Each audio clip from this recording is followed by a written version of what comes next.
227 मौतें, जिसमें से 64 बच्चे थे और 38 महिलाएं। इसके साथ ही 1068 लोगों ने घायल हो गए और इसके साथ ही 58,000 लोगों ने अपने घर छोड़ दिए।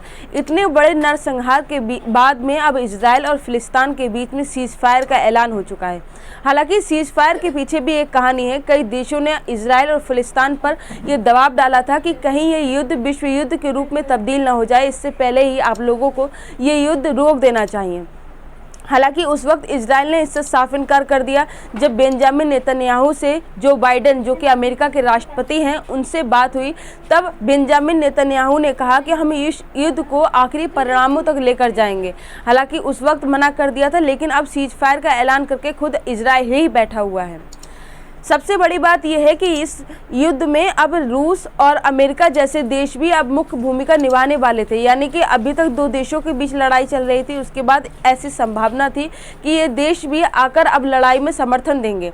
इसके बाद इस युद्ध का परिणाम कितना भयंकर हो सकता था, वो आप अंदाज़ा लगा सकते हैं। इस युद्ध के दौरान लोगों ने बताया कि ऐसे समय पर यह युद्ध हुआ जब हालांकि आसपास के देशों में कोविड-19 का प्रकोप चल रहा है और ऐसे में वो आसपास के देशों से मदद भी नहीं ले सकते और इस दौरान कई लोगों की मौत हुई, कई लोगों ने अपने घर छोड़ दिए।